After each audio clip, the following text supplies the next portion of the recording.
All right, so we are absolutely live, guys. Welcome back to episode 94 of the Happy Hour. It's the Wine for the People show, the only show left on the internet where, well, I guess we don't take ourselves as seriously as the wines, and it's probably pretty arguable that we take anything that seriously at all. But tonight we have another absolutely amazing guest, and I want to actually bring something up at this point because I know there's a bunch of folks at home that have been chiming in regularly every single time. Firstly, thank you so much.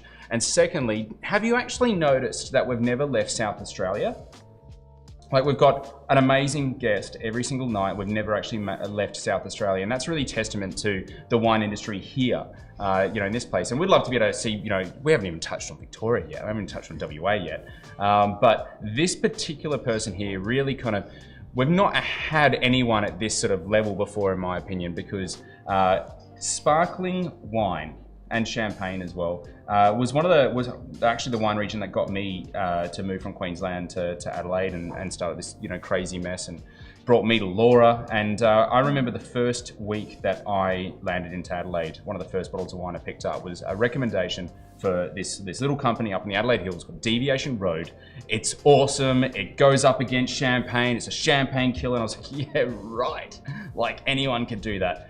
Yeah, this person did it. This person's absolutely incredible. Guys, I'm talking about Kate Laurie. Thank you so much for joining us, Kate. Thanks for having me, Brendan. No, seriously, this is like, it's like a bit of a dream come true for me. And for folks playing at home, I hope you've got some sparkling wine on tonight. I hope you've got your Fragua, you've got your awesome Brie. We're going into the realms of champagne, but we're also going in the realms of Adelaide Hills, and we're going to be jumping around the place. But first, let's get some wine into glasses. Should we crack this one open? Absolutely. Absolutely. And I have to actually let you know that I'm West Australian. You are? So you're out of South Australia tonight. Yeah. Oh, yeah. So you were born and bred in WA? Yeah, I'm a Perth girl, and I first started making wine with my dad in Manjimup down south. So, cool. Yeah, so I met Hamish, and that brought me over here, and fortunately ended up in the Adelaide Hills where I can keep making bubbles. So it was a lot of luck in there. Tasted Margaret River Chardonnay, I was like, no. I'm just going to have to say, Hamish must be a hell of a guy. Because to convince anyone to move from Manjimup, I am impressed, because it is one of the most beautiful places in the world. It is gorgeous. It is definitely beautiful, but I did go from living in Champagne to Manjimup, and there was a bit of a culture shock. So it is very remote compared to having a village every 2 kilometres. So that was it wasn't too hard to get me over here. I do love the hills. Yeah. So what do we have here first and foremost? This is the 2013 Beltana, which is our sort of very small production, 100% Chardonnay that we can age for 5-6 years on lees, because if I'd aged everything that long, we would have gone out of business. So I always call this the marriage saver. Hamish lets me do about 2,000 litres or 1,000 litres of my favourite parcels of Chardonnay, and then we bottle. So this is our top. This is your top tier? Yeah, top tier bubble. Yeah, right. Yeah. Wicked. And this is the 2013 vintage, so it's actually had 6 years aging on lees. 6 years? Yeah. Coming up to close to 7, really. This would have been disgorged about 3 or 4 months ago. So what's the longest you've ever matured something on lees before? Well, we started making sparkling in the Adelaide Hills in 2008. And we just did a 10-year release of the 08 Beltana 18 months ago. Was it good? Yeah.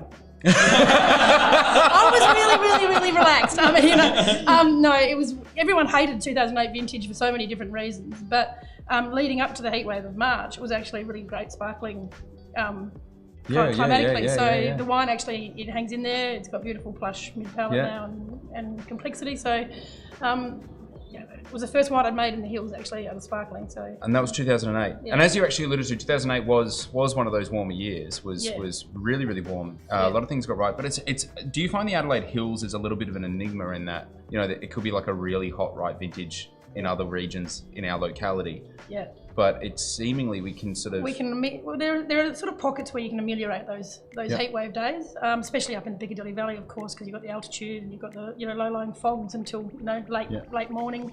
But also in certain areas you've got the southern winds coming from the ocean, and I think you've got these multiple cooling effects which can, coupled with the altitude and all the different orientations of rows, you can actually create lots of beautiful little microcosms for premium sparkling and still wines, of course, in the hills compared to obviously the warmer regions on either side, flanking it with Claravale and the Barossa just on each end of the range. So yeah, it's incredible. We had a wine the other night. We had Xavier Bizot and he brought Dowser. Yeah. And that blew us away. Yeah. But this is, you guys got to try this. Do you mind if I? Please do. Yeah, guys. Whole bottle, are we? Yeah. We've got more to go. Yeah, that's absolutely incredible. So when you're talking about, especially for those, I'm going to be hitting the get basic button straight off the bat here. Aging on lees. Yeah. Aging on lees. Yeah. What the fuck is that? Well, it's what everyone sort of likes to critique champagne based on is the fact that after it goes through the second fermentation in the bottle, where another yeast culture is added back and some sugar to get that second ferment alcohol and pressure. The bottles are laid flat for a minimum 3 years for vintage champagne, minimum 18 months for a non-vintage, and then most houses try and do it even longer. And as the wine ages on those dead yeast, they break down and they release these sort of, what we like to call autolytic characters, but they're sort of precursor aromas to these developmental changes that happen to the aroma spectrum in the sparkling wine. And I find them a little bit elusive because I find some sparklings or champagnes that have been on 7 years are really nutty and toasty and getting these characters, but other champagnes can be on these just as long and they're a bit more mineral, a bit more sea spray, a bit more stocky. So trying to actually give a specific sort of term for these autolysis products, I find that there's a whole spectrum of things that it can go a whole gamut. And there's also textural elements as well. Does it ever screw up? Oh yeah. Have you ever? Not me. No. No, I try not to screw up. But no, yeah, of course I have. Have you ever had exploding bottles before? No, I haven't had an exploding bottle. But that's the main concern. And I was just saying before to Laura that I'm in tirage mode at the moment, which is the process of putting the wines into bottle. And my biggest concern is over sugaring and making a mistake so that the pressure gets too high in a bottle. And it's not health and safety risk as well. I don't want to hurt any of my staff. So I'll show you a video after this. We made pet nat before. It was cool. Yeah, we didn't really make it. It kind of made itself. I think pet nat makers are braver than anyone because there are so many things that can go wrong. Not only just in exploding bottles, but you lose half the product sometimes because people open it and make them gush. So everything I do in the winery is to minimise that happening down the track. So I think you're taking a lot more risk making pet nat than I am. Yeah. So are you gonna release a Deviation Row pet nat? Is this in the future? As I said, I'm a control freak. No, I'm not. There's no way I could. I've helped a couple of people make their pet nats, but. Yeah, again, it's quite a different product. It really is quite a different product at the end of the day. So take us back in time. Obviously, we landed here at this, and it's utterly amazing. Actually, it's that sea spray thing. Yeah. That is incredible. The acidity on this just goes for days, isn't it? And it's amazing. You could leave that on lees longer. You could mature that longer. That is incredible. That's so young. That's the joy of yeast lees as well, because they scavenge oxygen. That actually, while they're on yeast lees, the wines should, if they've been well made, should actually continue aging beautifully up to sort of 30, 40 years, I think. I've had some champagnes that old because the yeast actually are sort of a natural preservative. So once we disgorge it and take all those yeast out and put a cork in, the age of that sparkling or champagne for me stops going on that exponential curve. It starts going on the exponential curve. It speeds up the aging. So would you go longer? On leads? Yeah. Yeah, I've kept 500 bottles of this back for a 10-year, maybe 12-year release.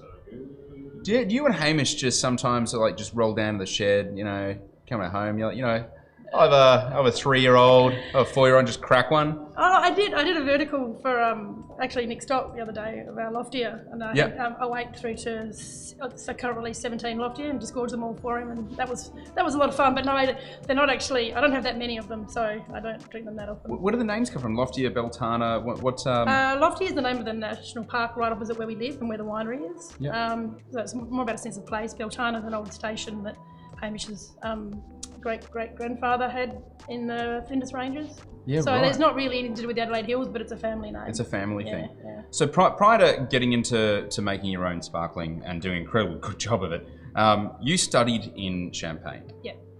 But you've worked in Champagne as well at multiple champagne houses. Yeah, mostly quite small ones. Guys. Yeah, small guys really.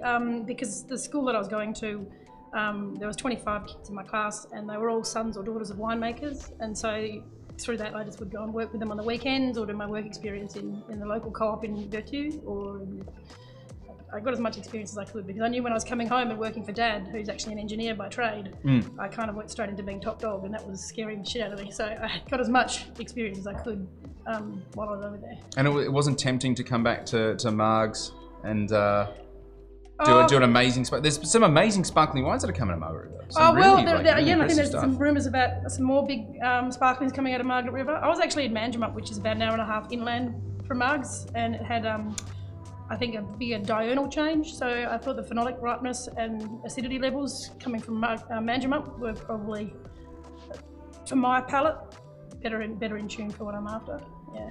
You know, it's actually really interesting because we've had a bunch of winemakers on the show. Yeah. And one of my sort of bugbears, and all due respect to anyone that decides to give up their time to come on the show, one of the things I always impress upon anyone is ask your winemaker about soil, ask your winemaker about climate and stuff like that. And straight away in the first 12 minutes, you've basically already sort of run through exactly, the importance of place, the importance of climate, the importance, talk about, I was even looking into Manjimup is in some years a homocline of a lot of the Adelaide Hills. It's actually, we just happen to have a different diurnal shift. Yeah. But even your website, I have to like kudos to you, seriously. The Piccadilly Valley sites are on soils that are more fertile, comprise friable clay loams over yellow medium structured clays. Ironstone is generally present, and there is a good organic matter in the A horizon. The fruit grown here produces wines of piercing acid structure, restraint, finesse.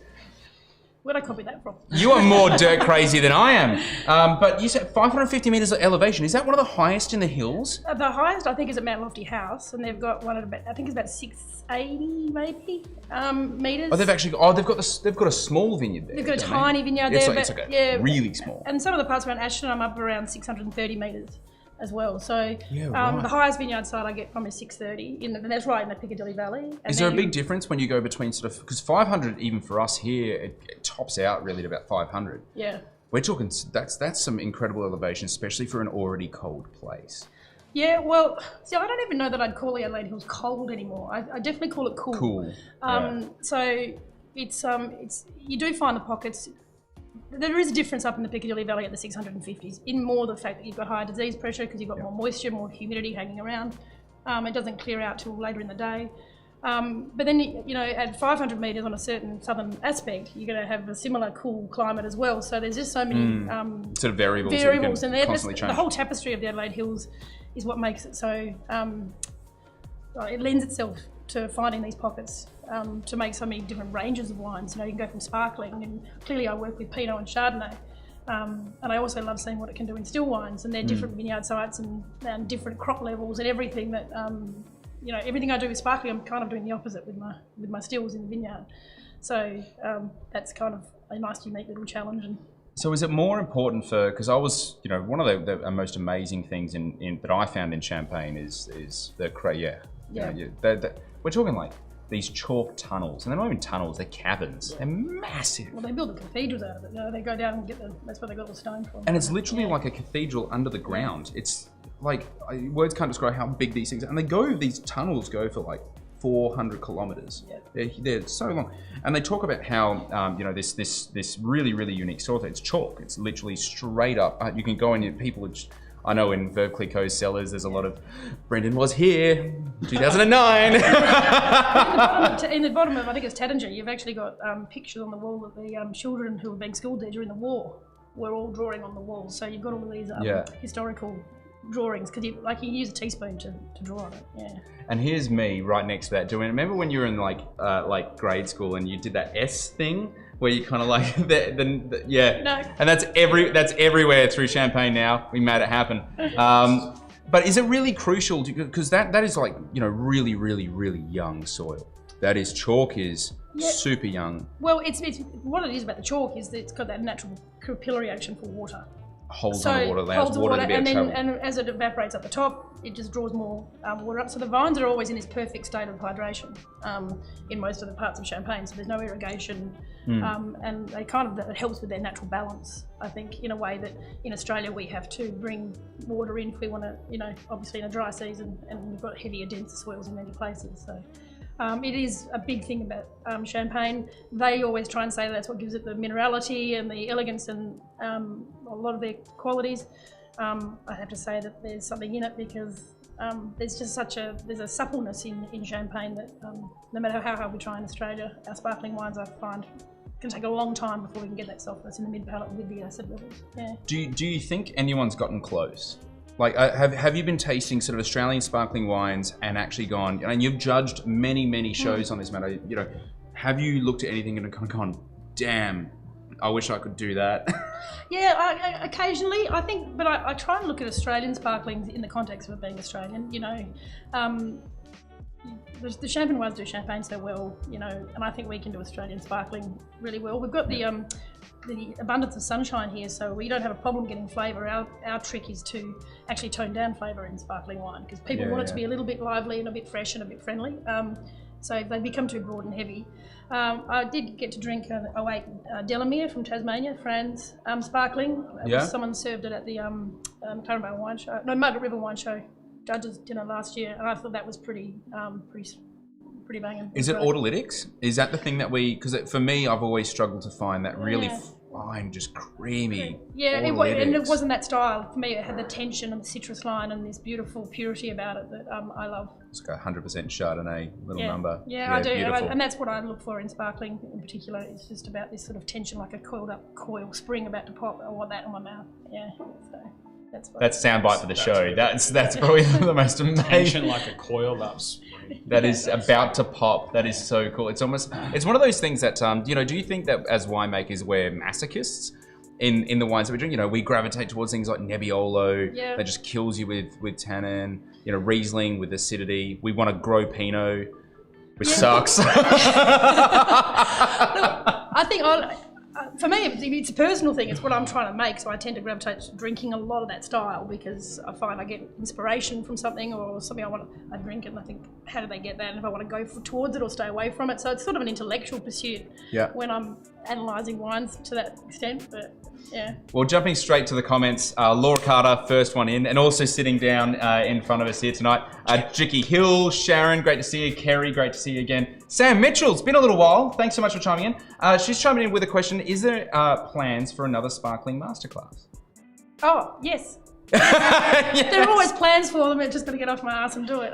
Yeah, I love doing those. So you might have been to one before. Obviously with COVID, everything's had to shut down. So we're just starting to plan the next few. Probably starting with a Burgundy masterclass and then a champagne one more in spring. So yes, hopefully you get our newsletters or whatever to find out and follow us on Instagram. Yeah. Well, Supersonic Turtle 02 has chimed in as well, and I'll explain this question to you because it's not what you think it is. Yeah. So the question is, what's the big label energy of champagne for you? Now, big label energy is a thing that we kind of caught on to about 90 episodes ago. Okay. About, you know, when you're at a dinner with a bunch of somms and the somm wants to show off, and it's not necessarily the most expensive one, but it's the most hyped one. Okay. You know, what is a champagne producer when someone kind of like shoves it down on the table and is like, I bought this for us, and it makes them look like a complete wanker.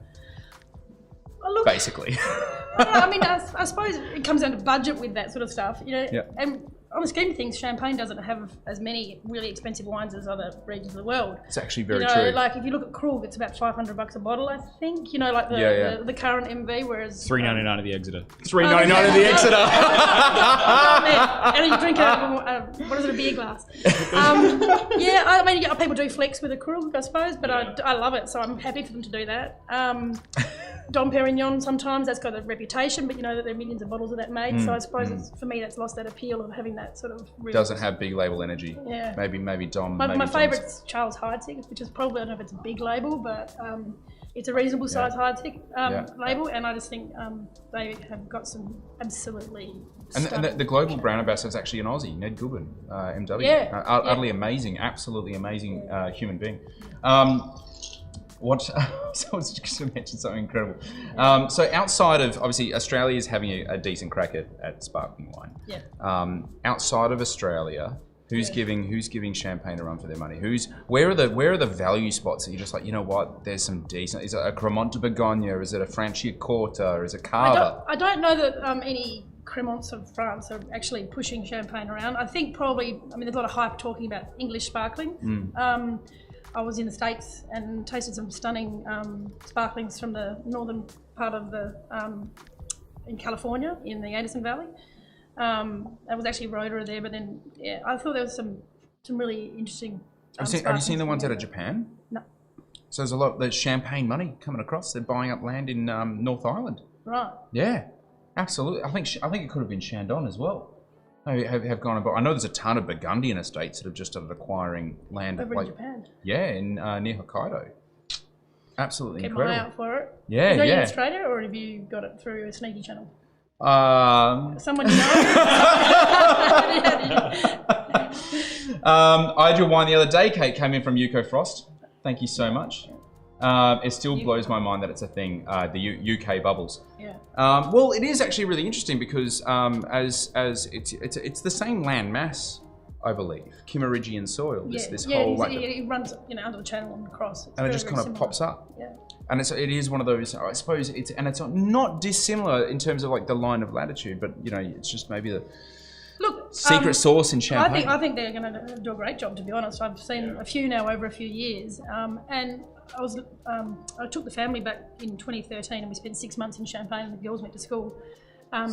And I did go across to the UK for a conference, a sparkling wine symposium, and we were tasting a lot of English sparklings, and some of them looked a little bit clumsy. They were still crafting the style. Yeah. But the ones I've seen in the last 2 or 3 years are getting more seamless, and you've got that sort of integration and everything happening, and so they're sort of starting to understand, I think, what that acid level does and how to work with it. So I do think that they'll do well. I really do. Have you ever considered venturing down to Tasmania? No. Yeah, Adelaide Hills through and through. Yeah. Is there a distinct sort of difference that makes Adelaide Hills really superior, or superior? Yeah, let's go. I don't know that. I just love the flavour profile we get with the acid structure and backbone that we can create. I haven't made any wine out of Tasmania, so I'm not at all judging Tassie sparklings. I'm just saying I really enjoy what I'm doing in the hills, so my mind hasn't wandered to going anywhere else. And I'm pretty stoked that we're in the Adelaide Hills for the styles that we're trying to make anyway. Of course. I remember it must have been maybe about 4 or 5 years ago.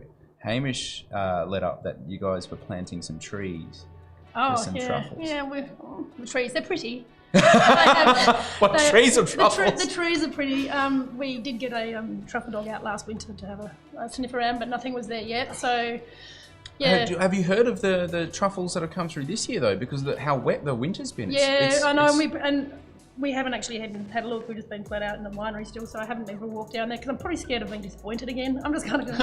I'll go out one year and I'll have a great big brulee and we'll have some truffles. But at the moment we have a lovely grove of trees to look at from the cellar door. Yeah. Well, you've brought a blind tasting wine, which I'm particularly excited for because of all the wines that I don't know what. I'm nervous. I'm so nervous.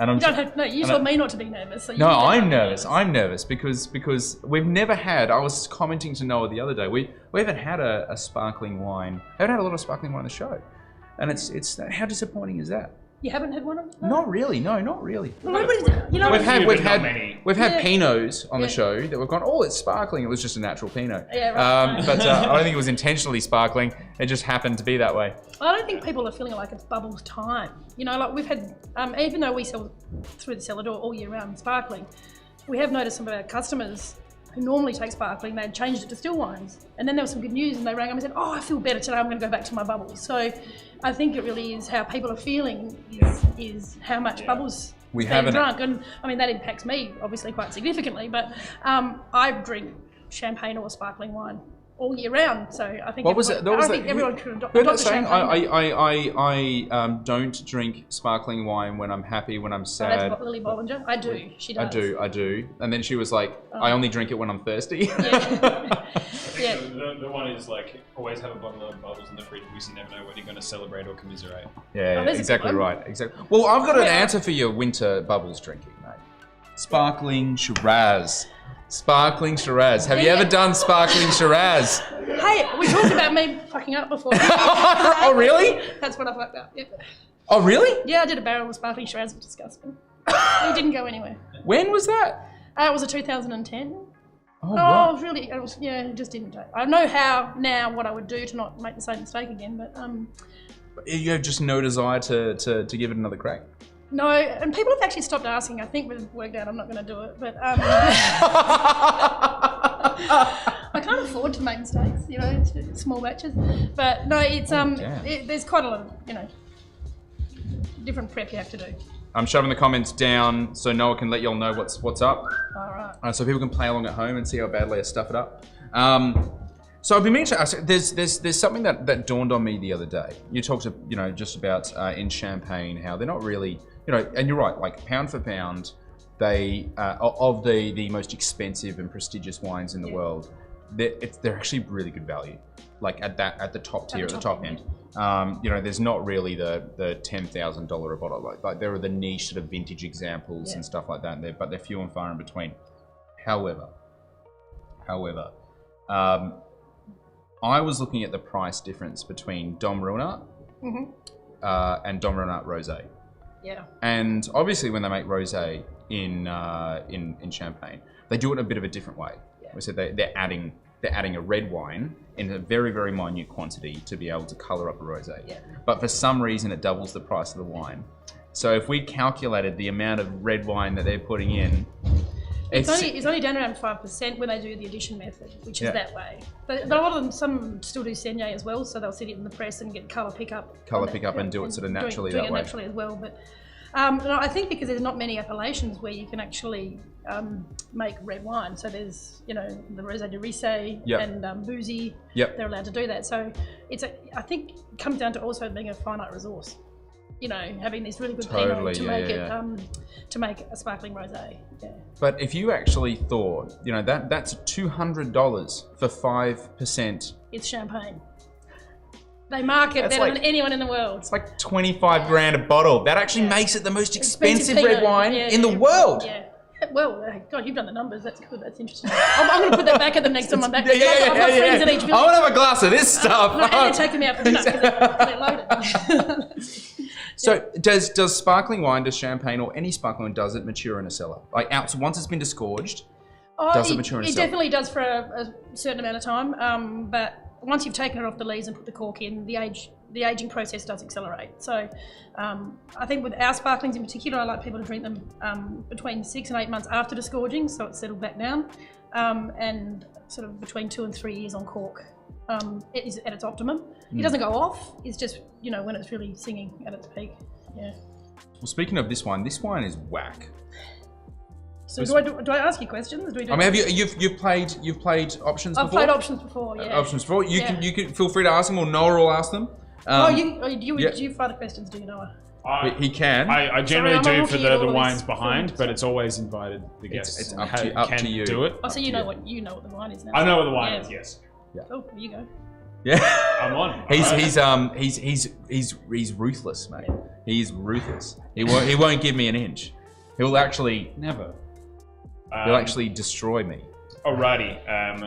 New World or Old World? Wow, there's something uncouth about this this wine. So sorry, it's bubbly. It is it is bubbly. Is it red or white? I don't. I thought it was rosé, but maybe white. It's white. It's white. It is white. New World or Old World?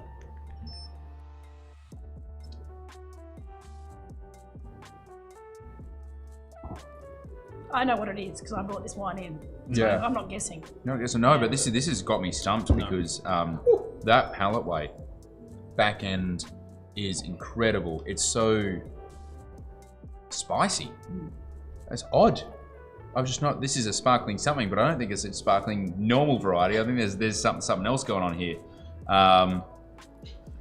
Unless it's hers and it just tastes whack, and I've just really offended her. I can tell you. I can tell you. I would never do that. Okay. My skin's not thick enough to have someone cane my wine in front of me. Oh really? Okay. Look, I think it's New World. This is Old World, my friends. Right. Okay. This is Old World. Okay. This is horrible doing it in a black glass. It's really deceptive. No, Take it out. terrible. Take it out. Put it in You the can't. sparkling Take glass. it- It's taken half my sensory it's perception hard. away. I've never, It's I've hard. seen these before and never used them. It really confuses you, doesn't it? It's pretty wild. I've been pretty helpful. I don't think it's going to help me at all. Real green highlights. That is Yeah, see, gnarly. you've already started talking about it. Yeah. Yeah. Yeah, but that's it's just. I mean, it's not champagne. No way. No way. I've never made Pinot Meunier, but like on drugs, like a lot of drugs. That is so spicy. It's got a bitterness in the back palate, which is really interesting. This is our world. We're going from Spain, Italy, or France. Fuck, what is this, Kate? This is so. That's, Don't overthink it. yeah, well, I'm trying not because I'm like, is it champagne? But it's I think that's always the thing, right? Is like you just jump there and then you can nail down. There's obviously 3 varieties and a smattering of like Ondonk and a few other little weird ones. But it could be like maybe sparkling Vouvray. I'm like a Chenin or something.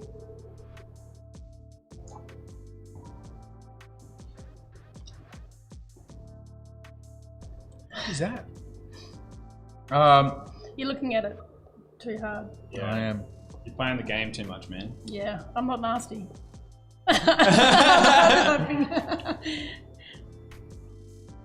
Oh, France. It's France. Does that taste right to you? Yeah, but I know Yeah. that. Yeah. You know Yeah. that there's a reason. Well, it's just got this sort of I call it sort of nougat character in there, in spice. Yeah. Are we going to go to Loire, Jura, or Champagne? I mean Champagne. Just in Surely case- not. just in case Surely not. Surely not champagne. Really? Yeah, it's Champagne. Really? Yep. Really? Yep. What the fuck is this? Is it a single varietal or is it a blend? I think it's a single variety. I think it's a weird, wacky single variety. What variety do you reckon? I think it's Pinot Meunier. No, it's a Chardonnay. No. This is Blanc de Blanc. You No. said green highlights before. You're overthinking it. How long do you reckon this is spent on these? Oh, you're getting grilled. Yeah. You're being grilled. You're not going to do this to me later, are you? No. Yes, you are. I don't think we have that much champagne lying around, It's to be the honest. palate. On that really throws me. I've not seen champagne, any champagne. So what out are you like saying this. is that I mean, it's probably got a little bit of It's a bitterness. It's a bergamotti, high citrus. It's like so linear, which means it's Chardonnay. Yeah. You've just described sparkling Chardonnay. It's Wednesday, people at home. Yeah. It's Wednesday. I'm trying to think about the bitterness concept. Yeah. It's just it's a weird. I'm not sure whether it might It's be low, cork it's a or... low dosage, so you're probably seeing more of that sort Oh, of wow. acid profile. It's got four Gs. 4 grams. Yeah, very low. That is so low. So it's really so low. so it's really showing you the backbone and the structure of the wine before offering That's people so structured. build up. That is ridiculous. Hence, I was thinking Pinot Meunier purely based on this structure. Purely based on there's like it's almost like a tannic grip. That's a thrilling wine. It's a wine that sort of blows your hair back. No, Sam Scott says it best. It's going fast around the corner, mate. This wine's going fast around the corner. Like this is a really thrilling drink. Okay, yeah, Chardonnay. Time on Lee's 4 years. 5 years. You went 4, and you would have just gone 5. And I was going to go 6. I went from 6 to 4. You know. Yeah. Right. Okay. Yum. So it'll be a vintage release, I assume, because Nope. of the it's NV. This is an NB. Yeah. Right. Okay. Wow. Yeah. Wicked. What is this? I've not seen it before. So it's just a really small producer in Auger, which is a Grand Cru in Champagne. What's an importer in South Australia? Yeah, that's me. Yep. That's actually us. Yeah. Okay. That's another company name. Oh, that's so cool. So it's so I've met a few people, and one girlfriend looks after lots of small growers to help them find export markets. And she was out in Australia, and she was showing us this wine, and we really liked that, and we had their vintage wine. And then I was looking at the name, and I really recognised it, and I went and met them back in Champagne, and it turns out we were friends back in 2000 when I was living there, and they had photos of me with their son, and parties and stuff when I was 19, and we'd already said yes to bringing in the wine. And it's very much a husband and wife sort of small grower. This is probably one of the most amazing packagings, I think, for champagne. That when you traditional. Yeah, just when you open up the encyclopedia and you're like, oh, champagne, and you open up, you see that. Yeah. Like that is the most champagne-looking champagne I've ever seen. It's a thrilling drink. It's a really, really thrilling drink. I think what was probably confusing you as well on the nose is it's actually because it's been on cork now, also probably for 2 years. It's getting more into some candied fruits and riper, sweeter aromas, which... I feel it's looking really closed, really tight, really tightly wound. And I do wonder, like, if it's like, I actually, if I had 12 bottles, actually, how much would that set me back? Like, retail? What would retail for? God, I'm really bad. 95. Thanks. Yeah. Really good I to was have on the side. website. In a heartbeat. I was about to say 80, so I was going to give it away cheap. That's if you're like judging this against things like, and you shouldn't really do that, but if you're looking at price point, you're looking at the Grand Mark, you're looking at that around that price point, maybe a little bit more for a vintage variant. Hence, this feels and tastes like a vintage. This is awesome. I mean, the proportion of reserves always varies, but I think this should be a 2013 dominant, which is why I thought it'd be nice for you to see the two side by side, even though this has got reserve wine in it as well. I think it's probably about 15-20% reserves. That is so linear. That is like, you could run a car on that shit. That is like, it'll light up light bulbs. That is, it's like electric, it just fires straight through the back and then straight around. Can we fire questions to the people watching? Yeah, fire questions. Can I ask people if they can be bothered to say what they look for when they're drinking sparkling wine, champagne or other? Just, what kind of style you like. What do you guys like drinking? If you like the linear style or if you like it to be bigger and broader and more aromatic. I'd just love to see what people... Do you like acid or texture? Yeah. Structure or flamboyance? Absolutely. So you almost mentioned this. Before. Okay. In terms of... Is this a trick question coming up? It's not a trick question. But actually it's a pretty basic question. It's a pretty simple one. Because I'm fortunate enough to have been born in 1990. And that's a pretty dope year, I hear. Okay. But I know your favourite one is a 95 Charles Heidsieck Blanc de Millénaire. How do you know that? Yeah, I just do. Creepy. We're getting good at this research stuff.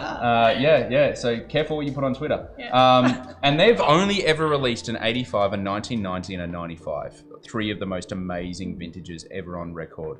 But why the 95 and not my birth year? I'm offended. Well, 95 is my birth year, so I'm with you. There you go. Gotcha. And I don't even know that 95 was that exceptional in champagne compared to some other vintages as well. And they have released one now in 04. An 04. Yeah, which is, I have seen it, which is delicious as well. Yeah. Look, I don't know why the 95 over the 90. I don't think I've even had the 90. The freshness that managed to hold on to for so long, and they did disgorge it on different times. So if you know the importer, you can say, can I have the latest disgorgement, so you're getting the longest time on lees. I just think it's a really, for me, it's the pinnacle. It's got complexity on the nose, it's got development, but it's got this beautiful citrus line that is always persistent down the palate and aromatically. And I suppose personally, that's what I like to drink. So, and that's what I'm trying to do with the Beltana, is trying to emulate. We like to drink that wine all the time. When you're lucky enough to get it. Yeah, I've got one bottle left in my cellar. A girlfriend did tell me the other day she thinks it might be starting to develop into some more tropical character. So I'm thinking I might need to open that bottle and before it goes too tropically. Yeah. But you're also partial, I hear, to Chateau Reyes. Oh. Wondering how it Which is, article man. did I talk about this in? I read all of them. I was very lucky. I had the best time at Chateau Reyes. Yeah. What happened? A winemaker from WA, Paul Conti, was in France, in the south of France, when I started studying there, and he'd helped my dad a lot, just setting up the winery. And so Dad rang me and said, can you go down to the south of France and take Paul around, because he doesn't speak French. And Paul was there with his importer and his wife, and we just had this sort of 3-day tour around the south of France, and he had a childhood dream to go to Chateau Reyes. And everybody kept saying, why are you going there? The guy's frightening. And so I had no idea. And so we I was driving because Paul didn't want to drive, and we're driving around Chateauneuf to Pap. Couldn't find it because there's no signpost to find the place.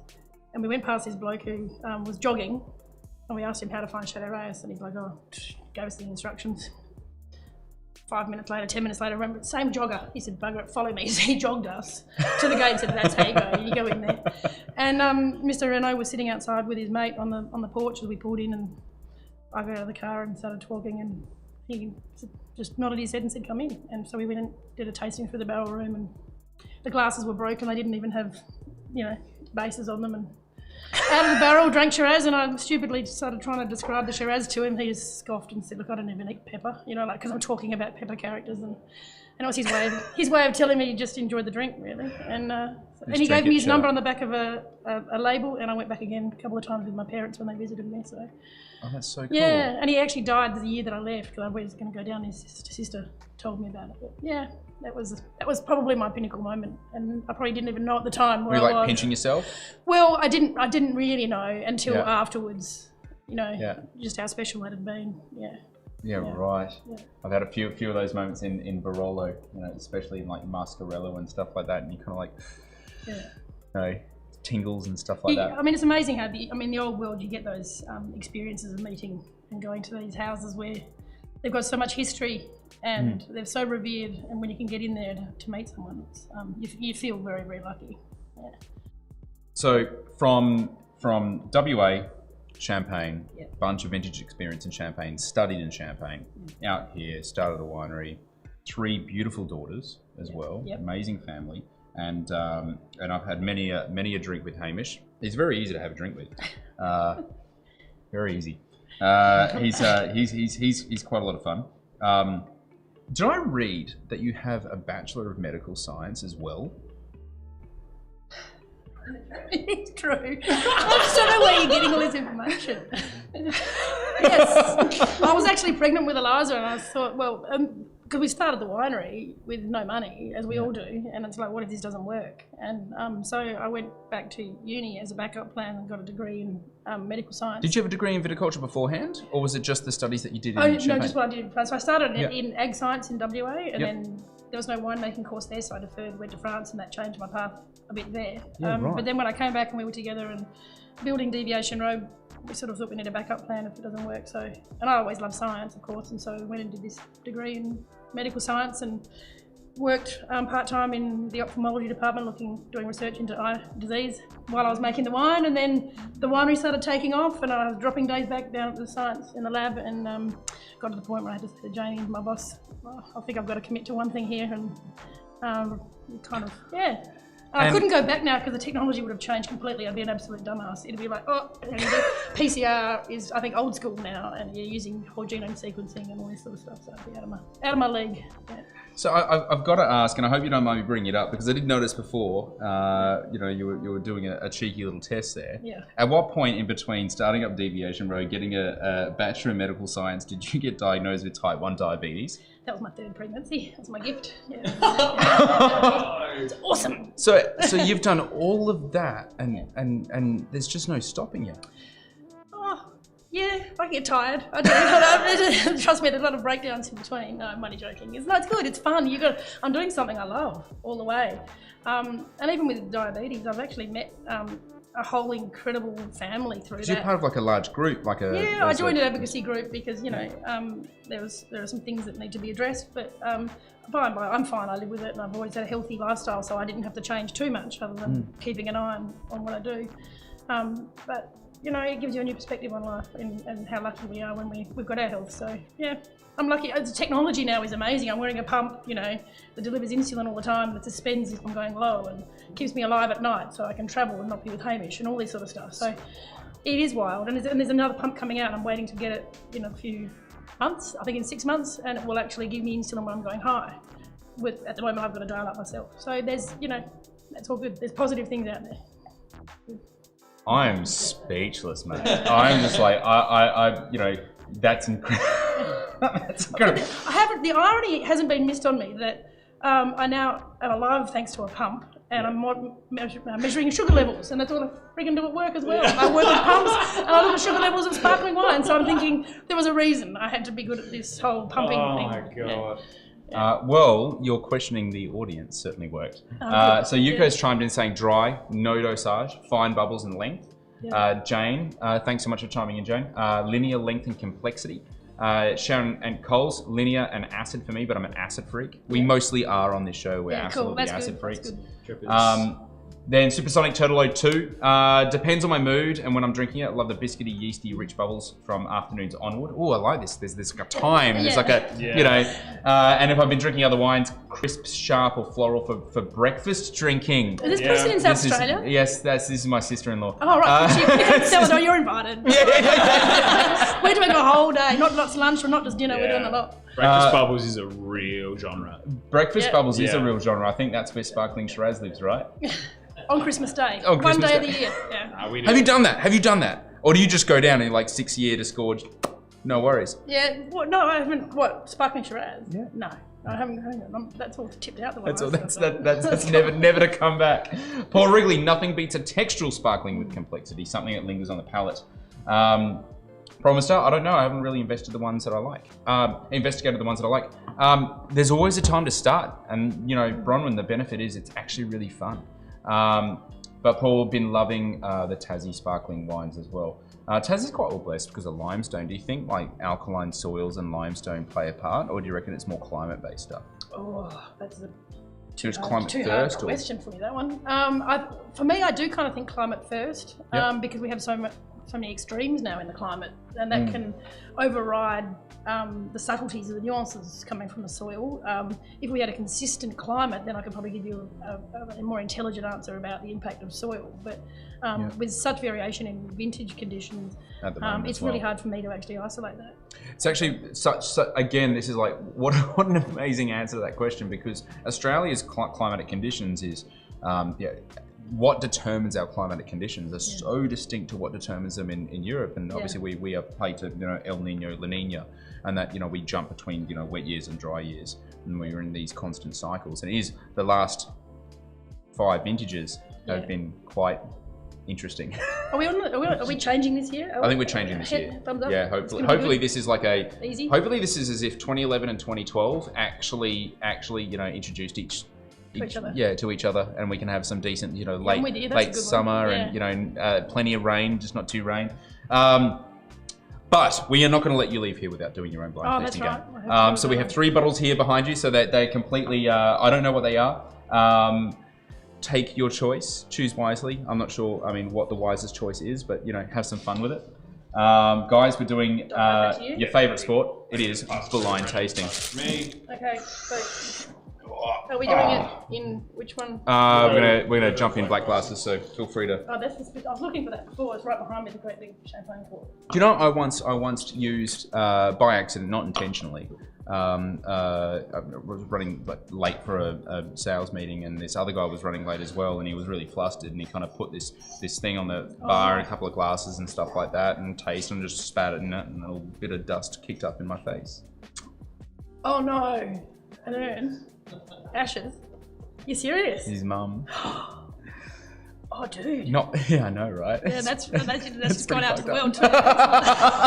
No, I've shared it with them before. It's probably my most embarrassing story. It's not all his mum. His mum was already kind of done. It was it was residual mum. Residual ashes. He fortunately thought it was very funny because his mum was Irish, died of liver failure, drank all her life, and found a really funny that she got spat on by. No, great. Late way to get a quick drink in. Anyway, now I have to ask. Your mum moved over to my law. Yeah. Yeah. Was it because of this? Because no, it's just to be with the kids. Be with the kids, of course. Yes, my daughter. Because I'm sure if I started making lots of sparkling wine, my mum would definitely move here. I do call on her for testing. She's got a great palate, actually. She would never know that, and she would never say it. But I do like my mum's palate. No, it was very much to help me out as well. As we said before, I was studying and making wine, and she knew I was pretty under the pump, so when Eliza was born, Mum moved over because she and Dad had split, and she held my hand and looked after the babies for me. So. Yeah. Oh, we love you, Mum. I know, we do. We love you, Mum. Thank you so much. She definitely will not be watching this because my mum wouldn't know how to get the phone or the screen up to watch it. But I'll using the remote, trying to find what channel it is. Yeah. All right. Can you approximate sugar levels in wine more from being T1? From being, can you when tasting wines, can you approximate the sugar level being a type 1? Oh no! Oh, is that Cool what I see? What you're saying? Cool question. No. That's just palate training from being a winemaker. Nothing to do with being type 1. That is one of those power moves, though, isn't it? Have you noticed when people sort of pump down that Riesling or whatever, and they go, "What RS is it?" And it's always that sort of like, you know, really impressive thing to be like, "It's 50 grams." Do you ever go, "Thanks, man. Yeah. Thank you very much"? No, and I find once you get over sort of 20 grams, it's saturating. You know, like you know, you're getting into this bandwidth of 10 to 15 grams. I'm playing more in. I do play a game when I do tirage, and I check the wines every week for pressure and how much sugar's been consumed, and because I try and make it take 6 weeks. We always make a guess before we get the result on the analysis and see how we go, and you're usually within a couple of grams, but that's more because you're intellectualizing about it. You eventually actually pick up on it as well. I can't take credit for being a super taster, no. All right, well, speaking of being a super taster, we're going to have a crack at this. Now, I've got the comments down. Noah's going to let you know what we're tasting. I think it's going to be difficult, to be honest.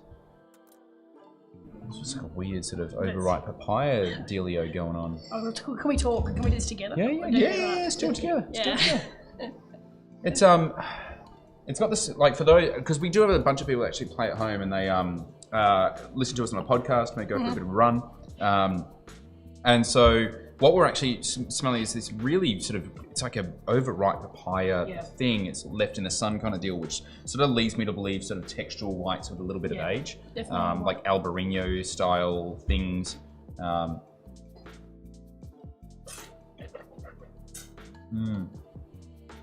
was almost like a Suave, isn't it? It's got that nice sort of salty, pithy texture on the palate. Again, I go Vermentino. It feels Italian. It could be. I'm also getting that sort of rock melon, but melon, honeydew melon, which kind of can come up in Gruner a little bit. I reckon it could be Chenin territory. Back in France, I reckon. Like a really ripe Chenin. All right, Noah. That's a tough one, isn't it? I'm not gonna lie, it's pretty tough. I chose the wrong freaking bottle. All right, cool. Let's have some fun. Is this New World or Old World? Well, first I think it's a white wine. I think it's a white one too. It's a white wine. So we've got one each, yeah. New World or Old World? I think it's Old World. I'll go Old World as well. Yeah, this is Old World. Oh, I got it! I wasn't going to say anything there. Yeah. So Laura's playing the game in her head, and then I put it up the comments and saw it. She's like, "Oh, that's what I thought it was." Oh, really? Yeah, but I didn't say it now. So that means that you've drunk it, because you probably would have drunk it together, so you maybe... I don't know. No, I just got the really clever. She was clever? Yeah, that's all that. I mean, tell me something I don't know. Marry up, people. Marry up. If you can. If you can. Alrighty, are we going to... I'm going to go classic trinity of Spain, Italy, and Austria. Oh, sorry, not Austria, France. I don't know why I said Austria. France, Italy, and Spain. No more champagne for Noah.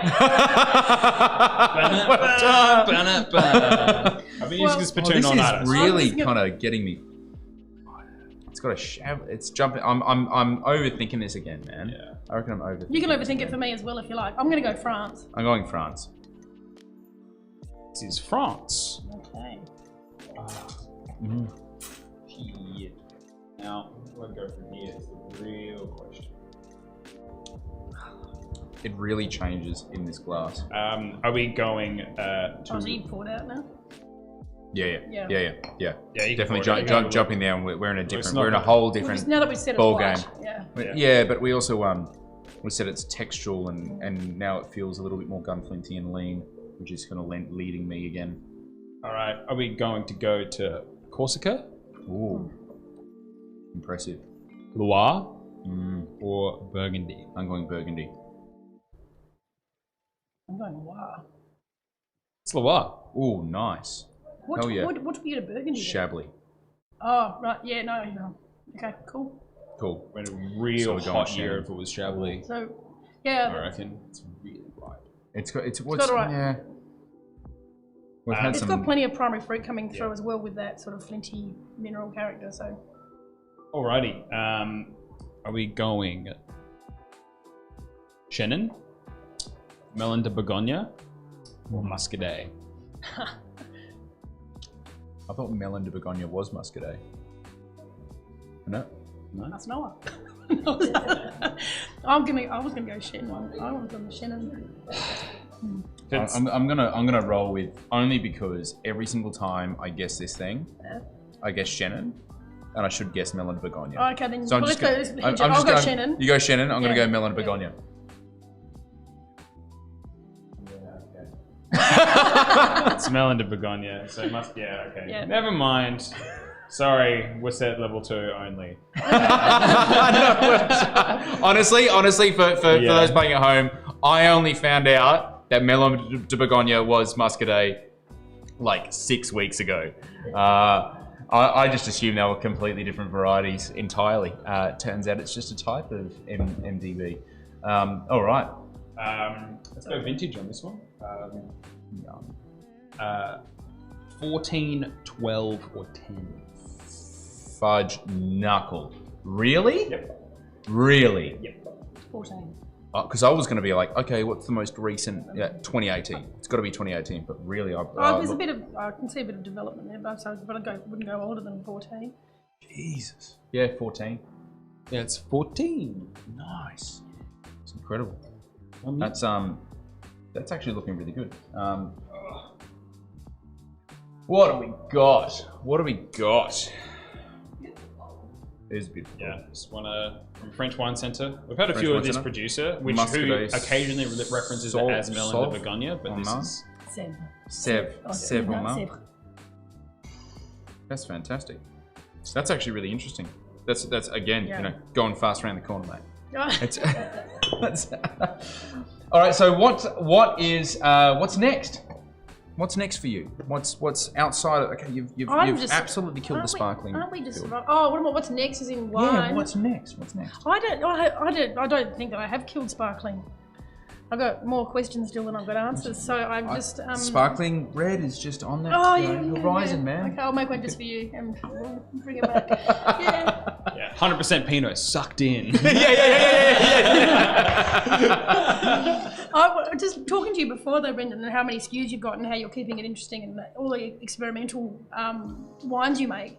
I'm trying to do a similar thing, but I'm experimenting within what I do. So so all of the parcels that come in every year, and for the last few years I've had a few winemakers have all gone back to New Zealand. I won't make them watch this. And so every year we try new things that somebody else brings in, like 100% whole bunch or this, whatever we're doing in small parcels, so that then I've got this blending game come this time of the year. So I'm not actually pushing any boundaries anywhere other than just trying to keep experimenting so that I know what is happening in my bubbles, so that when I'm even older than I am now, I can make something that I'm really So proud you've of. seen people do like 100% whole bunch bubbles? No, that's more more in like my reds and stuff stills, like- in my yeah. reds. Yeah. Yeah. But What about Gewürz, man? But, That's what we discovered this year. Gewürz and everything. Why not? Gewürz, I mean, that's aromatic punch and gorgeous and sexy. I love it. Yeah, you've got all of that stuff going on. You don't have to do much for Gewürz, and it's in your glass. It's pretty simple. Yeah, it's simple. Yeah. No, I'm not really pushing any boundaries. This is sort of. It You takes don't so need much to, of my like, it's intellectual incredible. horsepower. You have no idea. I'm exhausted at this time of the year. I'm just stressed out of my brain. I'm worrying about pressure levels and sugars and yeast populations and counts and viability and finishing ferment and not stuffing up, basically. So Do you still go by? I was always taught 1 by 10 to the 6. Is that right? Is that the between yeast one, count? between 1 and 2. Yep.